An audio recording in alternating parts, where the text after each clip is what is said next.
Сәлем сұлу қыздар, сіздермен бүгін үй жағдайында бетімізді жасартатын, нәрлендіретін және ұсақ әжімдерді кетіретін маска дайындайтын боламыз. Міндетті түрде видеоның соңына дейін қараңыздар, сіздерге пайдалы видео болады деген ойдамын. Ең алдымен бізге керегі екі ғана зат, ұсақтап туралған петрушка және табиғи бал керек болады. Ұсақтап туралған петрушкамызды ыдысымызға саламыз. Осылай саламыз.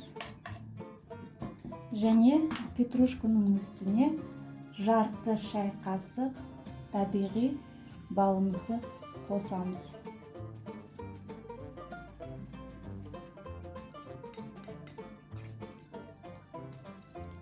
Петрушкамыз бен балымыз жақсылап араласу керек.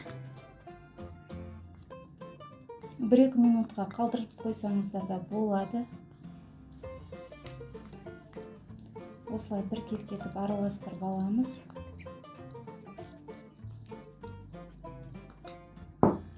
Осылай араласты. Енді бұны жуылған таза бетіңізге жағамыз. Мен қазір сіздерге қолыма жағып көрсетемін. Міндетті түрде жазаңыздар, қыздар. Өте пайдалы. Осылай алып бетімізге жағамыз.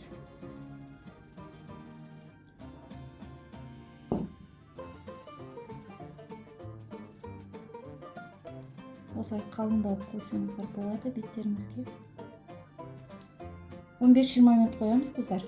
15-20 минуттан кейін бетімізге осылай массаж жасайтын боламыз.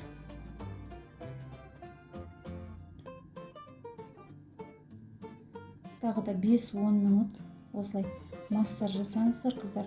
Өйткені беттеріңізде жаңағы қара дақтарды, бітеліп қалған жаңағы беттеріңізге майларды, кірлерін барлығын тазалайтын болады. 10 минут жасағаннан кейін міндетті түрде жуамыз, жылы сумен жуып, артынан өздеріңіздің кез келген кремдеріңізді, майларыңызды жақсаңыздар болады. Міндетті түрде жасап көріңіздер. Егер де сіздерге ұнап жатса, маған тіркеліңіздер. Астындағы комментарийға өз ойларыңызды жаза кетіңіздер. Сіздермен бірге болған Гүлжан, гүлдеп құлпырып жайнап жүре беріңіздер.